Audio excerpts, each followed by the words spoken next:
And what I'm going to do, she's going to think right off the bat, she or he, I need to get this right, he's going to think right off the bat that he's being allowed to come out because he hears the gate, right? So I'm going to have a leash, and this is your go-to tool. It's just any kind of slip lead is the best way to do this unless the dog's already wearing a leash, which I just noticed she is, so I won't use that. And then what I'm going to do is I always square off. I'm not going to open it like this, and I'm certainly not going to open it this way where he can just come out. But I'm going to square off to him. I'm going to allow him to make a mistake, and I'm going to use the gate. Okay? And depending on how driven he is to get out, is basically you're going to get the equivalent drive to go back. You know, if he's that excited to go out, he's going to react that strongly when I tell him that he can't. If he's just mildly ready to come out, he's going to mildly go back, right? He's already kind of figured it out. Yeah, that's why I said it. I knew he'd understand. Yeah. So, I mean, what I'm waiting for right now is he's getting it, definitely. He's surrendering to this exercise already. And I'm going to tempt him a little bit more. And you see, I'm not touching him with the gate like I did the first time. He actually ran into the gate the first time. Right now, all I'm using is spatial pressure and energy. Because when I do any activity, as I was telling Paula earlier, of all the doubts I might have about myself in different areas, I never doubt myself when I'm moving into a dog. When I'm getting ready to work for a dog, I always know that I'm going to make it happen at some level.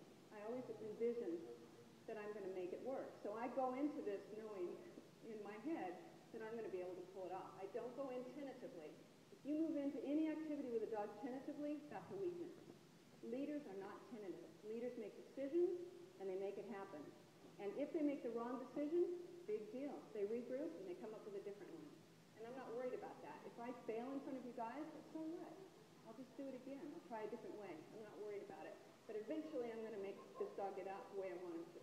Okay? So not tentative. I'm going to move in. Let him get a little too far. But it's all right. He corrected himself that way. Now, because this is down, it doesn't allow me to get right in front of him, which normally I would probably be more like right here, which I can do too. But it's a little more of a challenge for him if I'm here because he has a little bit more opportunity to get out without my wanting him to. It's okay. Work with what you got. Now, I'm going to reach in and grab the end of his leash, and he's going to get excited again because he's going to think that's an invitation. But it's not necessarily an invitation. I'm just going to touch the leash.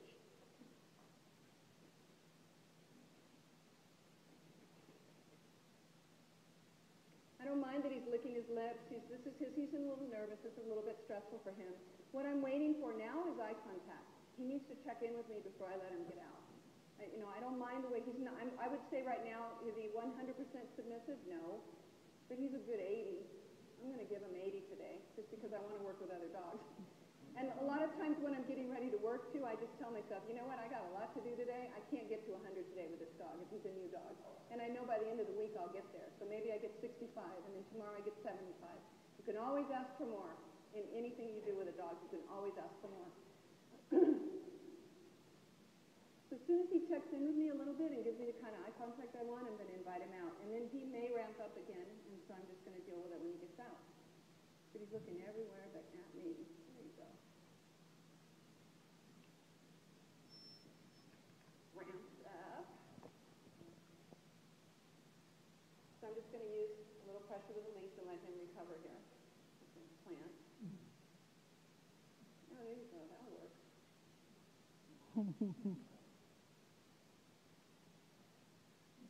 And you know, one of the goals of leash pressure work, of course, is to teach the dog to surrender to light leash pressure.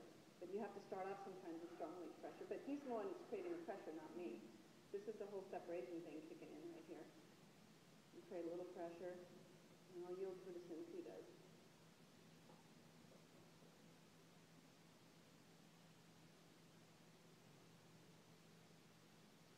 He would have to challenge me by planting.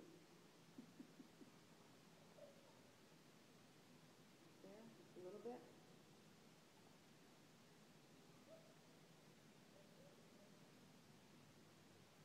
Now, could I jerk him around and give him corrections? Yeah. Would it work? Probably. But that's not what I want to do.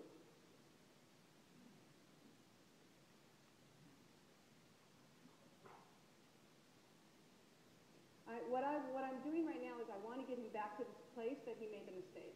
He didn't make the mistake out there, he made it right here. So this is where I have to start over with him. I'm not going to put him all the way back in the crate, but by the time he got to this point, he was screwing up. So this is where he needs to come back to.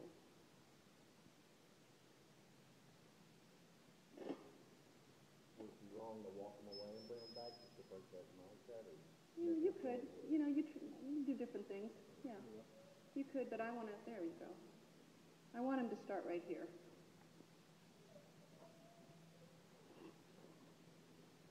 Or at least in the proximity of here.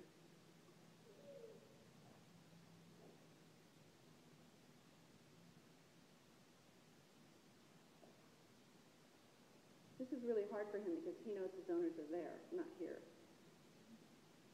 And he's probably been able to manipulate in the past, so it's a strategy that always worked for him, so why wouldn't it work now? The good thing about dogs is you can always start over. So I'm not doing this to him. There you go. He's doing it to himself.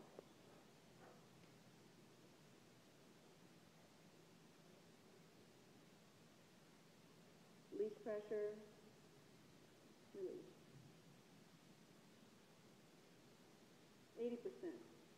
You know, it's fine. This is what I want. Because I say that's what I want right now. Tomorrow maybe I want 85. But this is good. Okay? Now let's see how he goes back in. That'll be even more interesting. Can you move up? Thank you.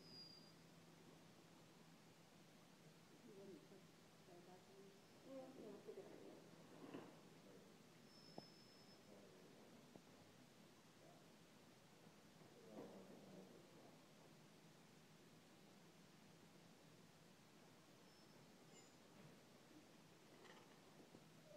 The minute he relaxes, I let go.